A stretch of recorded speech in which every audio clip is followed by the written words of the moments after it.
BombChevyBuick.com, right from the start. Who's ready for fall? We are here at Love It Once More Thrift Store in Clinton. We have flannels, sweaters, jackets, boots, Halloween costumes, and more. And right now, all adult clothing is 10% off. This is Connie reminding you to check us out on Facebook or DeWittDailyNews.com. This is Ryan Utterback with Utterback Real Estate. Don't get burned. No worries. I have my SPF 1000. It's time to list your house with us while the market's still hot. Like bacon wrapped jalapenos. And that's why you're the other Ryan. List your house today by clicking the Utterback Real Estate icon at DeWittDailyNews.com. Do you know what to do when a car is pulled over on the side of the road? First, reduce your speed. Second, change lanes if possible. Third, proceed with caution. These 3 simple steps can be the difference between life and death. The next time you're on the road, do the right thing. Slow down, move over, and drive like your life and their life depends on it. Sponsored by the Illinois Broadcasters Association. Aired in cooperation with this station. Thanks to the AAA Auto Club for their financial support in the airing of this message. There's a reason WHOW is the Big 1520 across central Illinois. That's because anytime the sun is up, you can hear WHOW's big signal from Jacksonville to Peoria, from Pontiac to the Indiana state line, and to Charleston and Effingham. Anywhere you travel in central Illinois, take WHOW, the Big 1520, with you in your car, truck, or tractor. Just another reason why WHOW is Central Illinois' news, agriculture, and talk station. Your friend in Central Illinois, WHOW. Top of the morning. Thanks for being with us. I'm your host today, Seth Lawrence. The WHOW Morning Show streams to Facebook and YouTube. It's brought to you by Peterson Insurance, your Pekin insurance agent in Clinton. My guest in this segment of the morning show, Piatt County Sheriff Mark Vogelzang. Hey, good morning, Sheriff. How are you, sir? Good morning, Seth. Doing great. Good to hear. Thanks for making time for us, as always. I know you're a busy man. A lot keeps you occupied these days, so we certainly appreciate you making some time with us here for today. And let's start, Sheriff. This seems to be a growing piece of conversation, not just among law enforcement now, but really in the world of media and the public dialogue, is the safety legislation that folks are starting to really hone in on. This is something that will take effect January 1. This has really kind of slowly been built up over the last 3 years, if I'm not mistaken. I think it was 2019 that this piece of legislation passed. So the latest wrinkle goes into effect January 1. Before we get to what is going to be new on January 1, Sheriff, what has the Safety Act resulted in that you've seen the first couple of years? What has stood out to you the early on with this piece of legislation? Well, it's something that is actually signed into law. It's been in the works for a while, but signed into law January 22nd, 21, I think, by Pritzker. But, it's over 750 pages long, so it's quite lengthy. One of the things that we have to look at are the body cams. There's a lot of places that currently have them. We ordered ours January or February, and those actually just came in this past week. But one of the things that's really kind of taken the spotlight here lately is the no cash bail that's going to be happening January 1. I think that's got a lot and has had a lot of sheriffs, chiefs, law enforcement as a whole very concerned. I think it's becoming more of our citizens are becoming more and more aware of it, and I think there's a lot of concern over that. When you say no cash bail, what does that mean? So that means most offenses, when you are arrested, would not have to post cash bail. There's a lot that are no longer, you can't hold them in custody. And some very, very serious ones, such as a second-degree murder or drug-induced homicide, robbery, burglaries, kidnapping, and arson. All those would not be eligible to be held. But even as somebody who were to commit a first-degree murder or a residential burglary or aggravated arson, they could potentially be held if they meet 3 different factors. And those are being that it is a qualifying offense that somebody could be held, that they pose a real and present danger to a specific person, and that no other conditions would mitigate that threat if that person was being released, such as an ankle bracelet.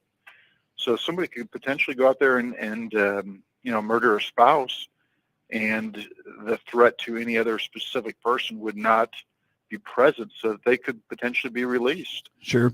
very, very quickly. Well, and it's one of those Sheriffs across the state, we're always looking at our current number of inmates, and I think January 1, you're going to see a significant number of people that are incarcerated, or not necessarily incarcerated, but are in custody being released. Yeah, is that going to be a thing? That's one thing I've heard a lot about, and I just am not sure of. Like, if you're in custody now, does this legislation qualify you to be released? Like, it kind of grandfathers in existing criminals. Correct, it does. So, come December, the sheriffs will be working with their state's attorney's office to review those cases, and potentially we might see a very large number of inmates being released. I've seen, I think Rockford, they're saying up to half of their, I think they had 400 at the time, half those are going to be released. So there's a significant number of people that are currently in custody that will be released. Mm-hmm. That's saying something for sure. And Sheriff, when you talk about this, if I'm not mistaken, like, I know this is really, I think Cook County, this is already in place. So, look to kind of Cook County to see the remnants of this. But, in terms of this legislation, I mentioned it's kind of slowly been implemented in. What are some things that are happening now that are a result of this legislation? We're always trying to get ahead of it a little bit, such as the body cams, trying to get some of those things put in place so that we are doing those when those deadlines come up. And again, those don't happen until 25, where everybody in the state has to be utilizing those body cams. But we're always looking at things that we can try and get ahead of. I see. I think a lot of those in law enforcement are hopeful that there's some trailer bills that might happen to change or lessen the impact on our society. The last thing we want to do is put our good citizens that are abiding by our laws at risk for changing our criminal justice system. I think we always want to look to ways to improve our system, but not at the expense of the safety of our society. Mm-hmm. Well, and that said, Sheriff, is there anything in this legislation that you look at, like body cams? I venture a guess a lot of departments would say, yeah, body cams would probably be a good thing. The amount of positives that have come from departments that have those, I'm sure, immensely outweigh the negatives, which largely I'm sure would be the cost. So how about the good things in this legislation? Anything stand out there? Well, I mean, you just mentioned it, the body cams. Having been at this job for 26 years, I started long before body cams were there. And I remember when those came into place when I was at the Champaign Police Department, myself, as well as I think a lot of other officers, were very hesitant. We didn't really want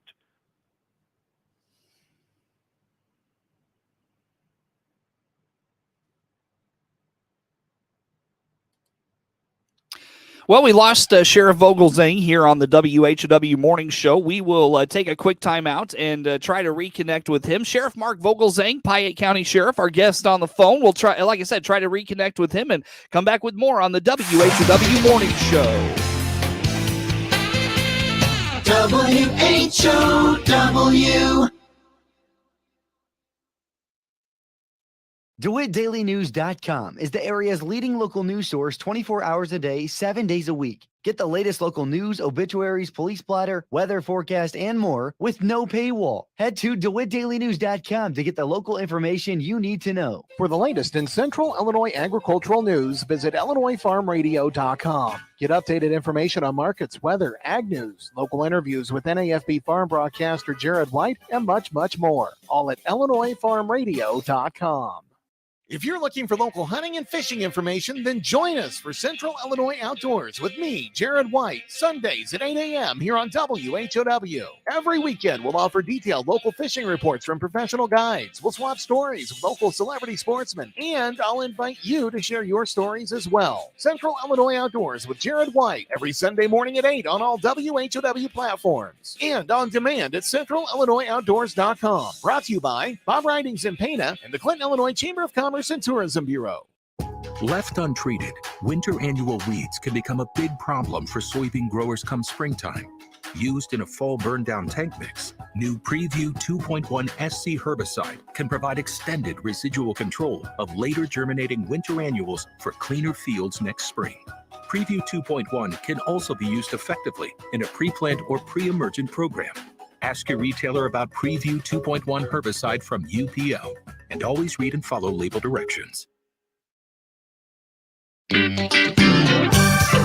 friend in Central Illinois, WHOW. Once again, a good morning. Thanks for being with us. I'm your host today, Seth Lawrence, and we've reconnected with Piatt County Sheriff Mark Vogelzang here this morning. And Sheriff, we were catching up there before we lost you there a moment ago, talking about body cams, and you were talking about how this was something that you were introduced to in your time in Champaign County. If you don't mind, restart that thought for us, if you would, please. Sure. Yeah, when we initially got those in Champaign, I think there was a lot of the officers, myself included, that were not really excited about them. It was one more thing that we had to do in our daily activities. But very quickly, we realized it was so important for court cases to have that video in the moment, to be able to show that in court was huge. But I also saw a lot of cases where there was complaints that were made against an officer, and had you not had that video, you'd have to really stop and think about it, really look into it, spend a lot of time investigating it, and maybe even then not have the answer. Mm-hmm. But with that video, you were able to very quickly determine that no, it was the officer was acting within policy, maybe showed restraint, and did a very good job. And that's been, I know you and I have talked about this a little bit in previous visits, but that has really proven to be one of the benefits and probably an unforeseen benefit of the body cams. I know there was probably a lot of resistance in the criminal or in the law enforcement world early on about body cams, but I think they've proven to be largely beneficial for you guys.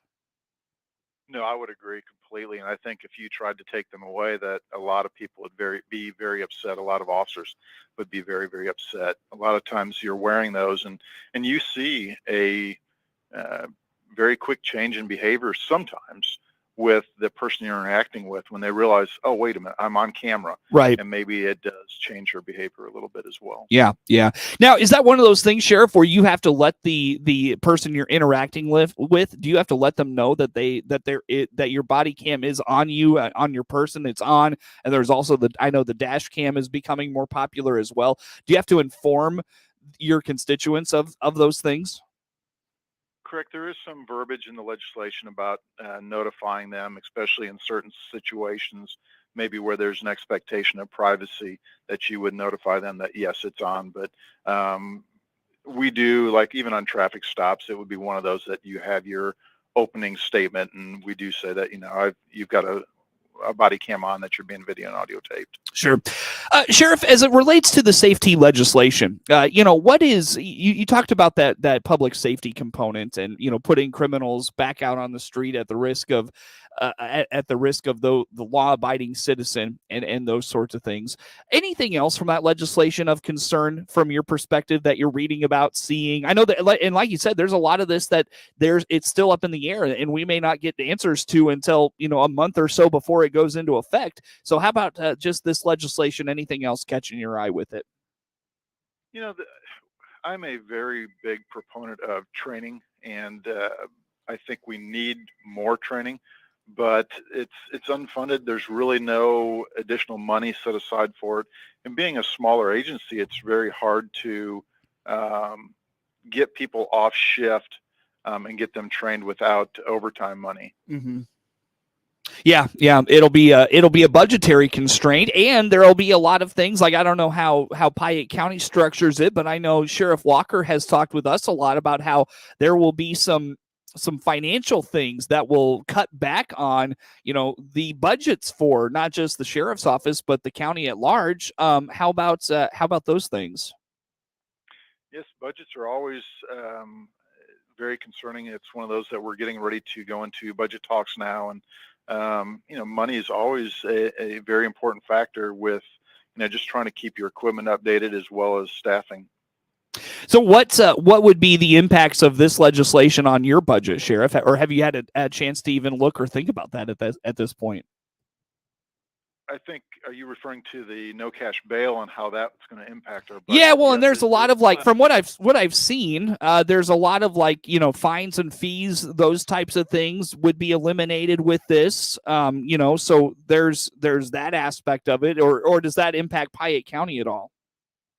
It does. It just to what extent we're still trying to get that figured out. Oh, that's another unknown then.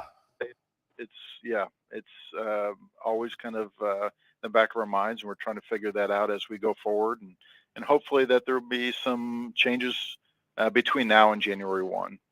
Sheriff, let's talk again. Our guest on the phone today, Piatt County Sheriff Mark Vogelzang, is my guest. Let's talk a little bit about it. Of course, we're going to start to see. I was noticing driving down the rural roads yesterday. There's some corn starting to get brown in terms of and ready for dried out, ready for harvest. So that's going to put those implements on the road here in the not so distant future. Sheriff, let's talk about that. Of course, Piatt County, an expansive rural area. How about those things? Yes, some of the best farm ground in the entire world. Timing's perfect. Next week actually is National Farm Safety and Health Week. That's been going on since 1944, but we're starting to see more beans change as well as the corn. You're going to see a lot more of these implements on the road and roads.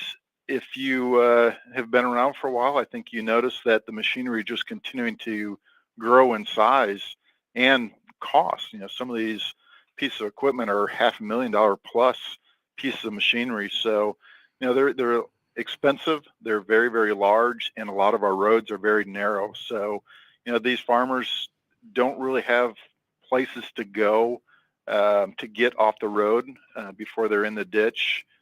When you meet them on bridges, obviously they don't have the ability to allow traffic through on some of these roads. So giving them that extra room, maybe pulling off a driveway if you're meeting them on a very narrow road, holding off crossing a bridge if you see one coming towards you, just give them that extra bit of space and time. Absolutely. So, and give yourself that time as well to, account for those types of things.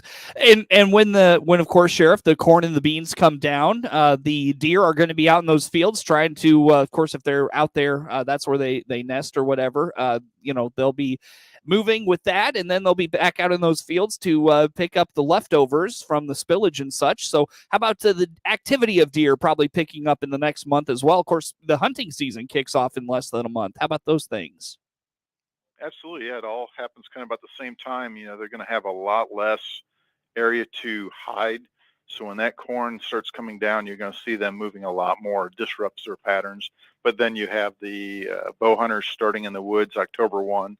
So yeah, you're going to see a lot more deer moving. Just being very, very careful, watching for those deer crossing signs. We've seen a lot of deer moving and an increase in our deer car crashes here lately. Yeah, for sure. So with that said, Sheriff, anything else on those that rural driving? Anything you want us to be aware of? Anything of that nature? No, just slow down. Give yourself a little bit extra time as these combines and tractors and wagons start moving on the roadway. Very good. Again, Sheriff Mark Vogelzang is my guest on the phone here for this morning. Sheriff, how about I know that like thefts of catalytic converters and other things have been on the rise here through the course of the summer. What are you seeing in Piatt County? What is the crime like in your area? We still see the vehicle burglaries happening. Catalytic converters are happening. There have been some arrests made throughout this county and our surrounding counties lately. So we're hoping it's going to slow down a little bit. but I can't say it enough. Make sure that you keep your cars locked, your valuables secured, especially your firearms. We've seen it in our county and our surrounding counties. I'm a proponent of the concealed carry. I want good people having those, but you just have to make sure that those are secured and locked up and not left in your vehicles, because we are seeing firearms that are stolen during burglaries. Oh, interesting. Wow. Yeah. So, and keep those vehicles locked. And, it's funny. I talk with our police chief about this all the time in Clinton, and, his emphasis is, these burglaries are not, forced entries. It's really a crime of opportunity. Speak to that, Sheriff. Oh, absolutely. It's rare now that we see car windows that are broken out to gain entry. Most of them are just the unlocked, unsecured cars that are parked in the driveways. But just keep in mind that, if your car is unlocked, maybe it's just change it's stolen, but they may potentially have access to other items and return to a house to commit additional burglaries. Interesting. So make sure to lock those things up. And I know that at one point this summer, your warning to those in rural areas was lock those sheds and garages as well. Are you still seeing an issue there? Not so much on the rural burglaries. It's always happening. But boy, with the camera systems that have become very, very reasonable, and the quality has been very, very good on those camera systems, I always strongly encourage farmers and any homeowner to install some of those cameras as well. Those are great tools to help solve these burglaries. Absolutely. So, Sheriff, just again, as it relates to crime in Piatt County, any other trends you're noticing? Anything you want to talk about there? Nope. Things are going pretty well. Just like I said, keep things locked up. Very good. Sheriff, as we wrap up this morning, about a minute or so, radio coverage in your area has been something you and I have talked about in recent visits. What's the latest there? How is that process going? It's still going. We have a grant that is currently pending in a committee in Congress, so we're still very hopeful that grant will come through.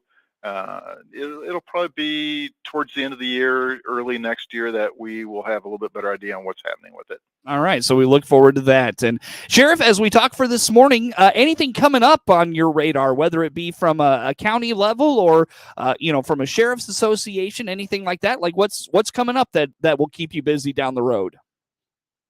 Well, right now we're starting contract negotiations. Still working on some additional courthouse security upgrades. Working on speed trailer, getting that out, giving extra patrol to our schools as they stay in session. All right. Sheriff, always good to talk to you. Is the Sheriff's Office on Facebook or the World Wide Web? Folks can follow along. Anything there?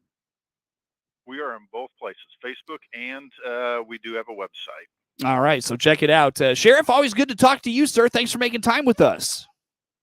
Thanks, Seth. Have a great day. You do the same. Piatt County Sheriff Mark Vogelzang is my guest on the phone for the morning.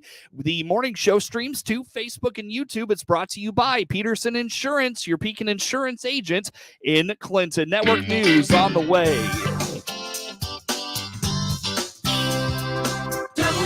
WHOW.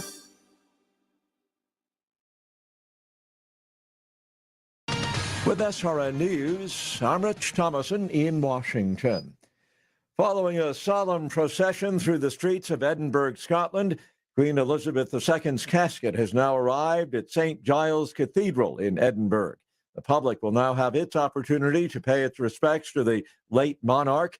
The Queen's son, King Charles, led the procession to the cathedral. Earlier in London, he addressed Parliament for the first time as king, telling lawmakers that he can't help but feel the weight of history which surrounds us. They've managed to shut down the reactors at the embattled nuclear power plant in Zaporizhia, Ukraine, averting what was a possible nuclear catastrophe caused by the ongoing fighting that continues to rage around that nuclear plant. Good day on Wall Street so far. The